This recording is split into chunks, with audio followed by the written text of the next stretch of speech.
Morning family, it's Tasha MAMABEAR prepping. Welcome to the channel. Welcome back to the channel. You already know what time it is, baby. Get your drink, pull up. Let's talk about it. So I'm actually going to do a video specifically on a comment that I got on yesterday's video requesting could I talk about the following. And really it was, could I discuss individual risk assessment, right? Really this to me boils down to OPSEC. It's a little bit of safety. It's a little bit of awareness and understanding what's happening around you. It's understanding the things that could happen to you and your family, and then making a risk assessment of do we think those things will happen to our family, and then how do we prepare specifically for those things. Now, we've done several videos on different little aspects, right?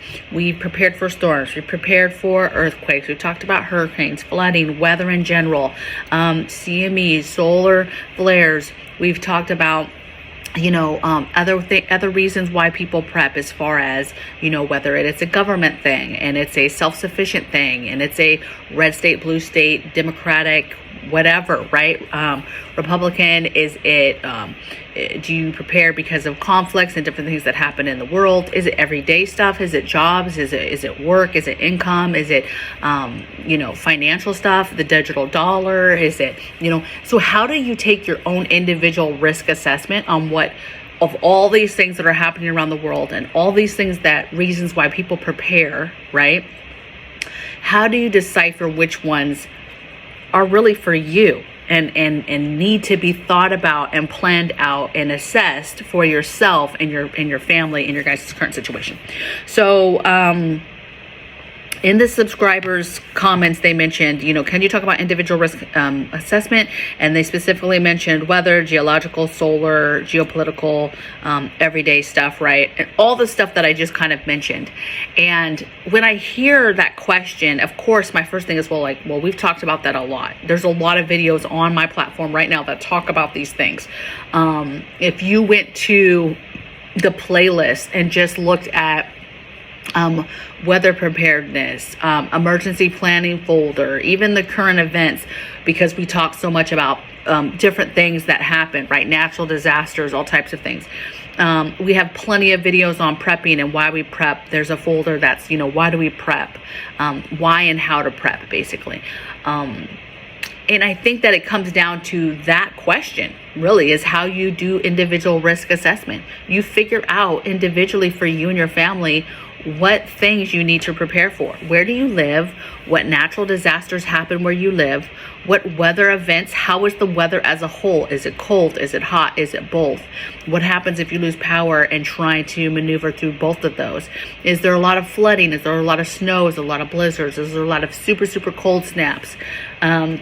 Is it a place that you don't get any of that and you just get a lot of desert and it's high desert and it's cold at night, but it's hot and blizzardy, I was about to say blistery, super blistering hot during the day, and that causes other issues like water or other concerns. What is it? Is it natural disasters in the sense of hurricanes, tornadoes, earthquakes? Is it fires? Is it tsunamis? Like, what is the thing that where you live? Because I venture, if you ask me what state, I could tell you right now all the things that I do not like about the state in regards to preparedness. And a lot of that has to do with weather and natural disaster, right? A lot of that has to do with where that person lives and the things that I believe will happen in the place you live. I've done my own assessment, right? There's a reason why we don't want to possibly stay here, okay? Because there's threats. We've done our own risk assessments, and that's basically what you have to do. And you could literally just go down the list from the subscriber and say, okay, weather-wise, what do we have to worry about in our area? Is it flooding? Is it super, super cold winters? Geological, right? Do we have to worry about hurricanes where we live? Do we have to worry about earthquakes where we live? You might live in an area that in one of these areas, you don't have to even assess it. I mean, you assess it and then you realize, okay, I don't have that in my area. or the chances of that happening in my area are so low that I don't know that I should spend that much time on it. Solar, you know, we don't talk enough about CMEs, about solar flares, about stuff that happens to our sons, to our son. We do not talk about that a lot as far as mainstream media. We don't talk about it at all. And it's not like we would get any kind of warning. The only warnings we would get is whoever you follow on YouTube, who talks about that stuff, and you're really going off of what they're telling you, okay? Because I don't know about you, but I'm not tracking the sun. I'm not tracking solar flares. I'm tracking storms in regards to, I'm listening to these folks and listening to their warnings. And when they wake up and spend their time and they're telling me, hey, this is the level of the storm that's coming. My concern is that, like, things like the Carrington event that happened so long ago, and when it hit so hard, you know, it took down telegraph machines, the wires, infrastructure, you know, all types of stuff. And you think about back then what they had compared to what we have now as far as technology and on-grid items, and how bad it would be. And that's all that it would take is a Carrington type level event. You know, we have had a ton, if you ask me, an increase of solar flares, solar activities, CMEs. Obviously, none of them on a huge scale as far as scale-wise and how strong, but they're happening. And they're happening, to me, in my opinion, much more than even if you say 5 years ago to now. It's happening way more now. And it is surprising, again, that we don't talk about it that much, but you know, I digress. All I know is it's an area that we don't talk about, but it's an area that should be thought about and given some sort of thought process, whether that's, we're going to get some Faraday stuff, whether that's thinking about actual EMP and throwing EMP in the mix of this, any of that stuff. All of that stuff has the same type of effects on your equipment and your ability to use things, and how your life would change should any of these happens to us. If a Carrington event level event happens, you're going to know about it. The whole world's going to know about it. It's not going to be good. It will not be ignored. Okay. Next thing I have, she said geopolitical, you know, maybe it's the government and it's the politic world is what bothers you. With what's going on back and forth and the way our government is being ran and the things that are being discussed and the things that are being changed and policies being written, maybe that's the reason why you prepare. Maybe that needs to be a risk assessment, you know, an individual risk assessment on what is the level that bothers you, or stuff that you can even control. Why are you doing what you're doing? And is that more of the focus of where you think the risk is coming from? Same thing with your foreign conflicts, your wars, your different conflicts with different countries. That aspect, is that what you feel for you and your family has a bigger risk? You know, I would say right now, foreign conflict is really high on the list right now as far as the radar and the individual risk assessments, which is leading to the things that we and for my family, for example, are preparing for. You know, we've never been closer than we are right now from a nuclear exchange. Nobody wants that. Nobody. That's horrible. It's end game, right? But that's the stuff that we are concentrating on and preparing on, because we've done individual risk assessments and we're watching what's going on. It's not that it's the only thing that we're paying attention to. Absolutely not.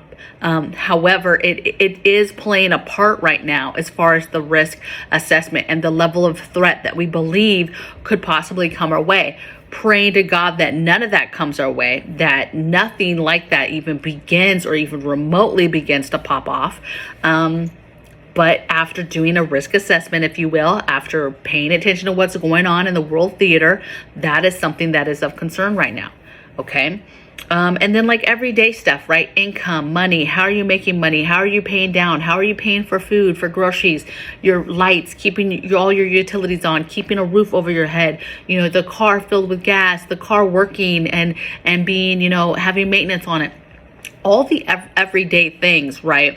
And the risk management that becomes of that, but then also I think in this regard is trying to prepare in general. How do you do that when you've done a risk assessment? You've literally looking around and seeing how you are living and the struggles that you're going through possibly, and yet you are seeing the other stuff and you're making risk assessments on other aspects, and you're like, okay, I want to prepare for that, or I think that that definitely could happen. Let's say you live in a hurricane area, you move to a hurricane area, and then you're like, I absolutely need to prepare for a hurricane. But this other stuff, this everyday stuff, is the stuff that is taking the majority of your time, it's taking the majority of your money.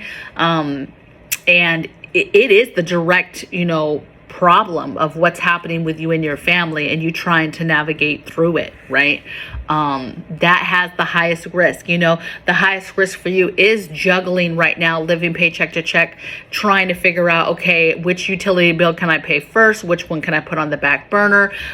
Scaling down food intake, food that we're buying because of the prices. All of those things are risk management. That is you looking at the picture, seeing what things are affecting you and your family, and then, figuring out how you're going to move forward. And when this subscriber asked me, hey, talk about risk management, I kind of was like, well, we as a people do that every day. Whether you realize it or not, you're doing risk assessments. I mean, you make a risk assessment every time you do anything that even remotely gets your gut going and you feel unsafe about. You're immediately doing a risk assessment of your surroundings and what is making you feel that way. What is making you feel uncomfortable and making you feel like something's about to happen or you're not in a good place or whatever, right? This is the same. It's just for specific things that kind of are in the realm of why do you prepare? What are you preparing for? You have to do your own assessments to figure out what is important for you and your family, what makes sense as far as what you should be preparing for, what makes sense on what should happen. If you live where I live, I'm not prepping for tornadoes, you guys, right? But if I lived in certain states, absolutely, that's would be one of the top things I'm preparing for. If me and my family were in a state that even remotely got tornadoes on any kind of normal basis, right? We don't. So I'm not over here prepping like I got to get ready, make sure I'm ready for the next tornado, right? But we do prep for earthquakes. We do prep for fires. We do prep for a tsunami one day, right? Because, we live on the western side of Washington right now. We're not close enough for a tsunami, but I think about those things. I prepare for those things, right? I would tell you that the assessments have to be done depending on where you live, and it's not just black and white, to where somebody like me is like, prepare for tornadoes, and you're like, what? Why would I prepare for that? And to be honest, if you prepare for really anything and you just stack food, water, meds, and then you prepare for grid down, meaning no power, and you prepare in a way that you're stockpiling stuff, but you're preparing for a way that you would never get that power back ever again, then you're golden. And in the meantime, you're learning how to do self-sufficiency stuff, you're learning how you would continue to do stuff yourself, then you're winning, okay? You're winning for any situation, right? I would venture that we prep heavily for grid down, and going through a tornado, for obviously if you make it through the tornado, we have all the things to make life as comfortable as possible during that situation as we rebuild all that stuff. But obviously that is a risk. That is a risk you're taking, because are you going to make it? Are you in it? How high is that threat level? And what are the chances of, you might not make it, right? So I don't know if I answered or talked enough about what the person wanted me to talk about and mention. I hope I did. Obviously, I do not have time to hit every single one. Hey, this is how you weather, flood, cold, heat. This is how you prepare for flood. This is how you prepare for heat. Take a look at my playlist. Take a look at stuff. On Patreon today, we're actually going to be talking about HARP. I don't know if that's going to get this video taken down because I just said that word, but we dive deep. We talk about the things we want to talk about over there, and we're not concerned at all about censorship over there. I basically can talk how I want over there, and I can go further down rabbit holes, and I could talk about some topics that I just flat out cannot talk about over here. Okay, so if you're into that, if your money is all right, obviously it's a subscription, it's a paid subscription. but we're hanging out, having a good time, and we have a good time in our Discord as well, where we share a lot of information as well. So I hope you guys are well. I hope your guys' week is going well. Mine is going good. Weather is super cold. I know that the whole country's getting just hammered right now, and if you're not hammered yet, you're about to get hammered. So blessings to everybody. Please stay safe, please stay warm, stay inside, make smart decisions, do your risk assessments, figure out what you need to be concentrating on, and I'll see you guys on the next video. Take care. Bye.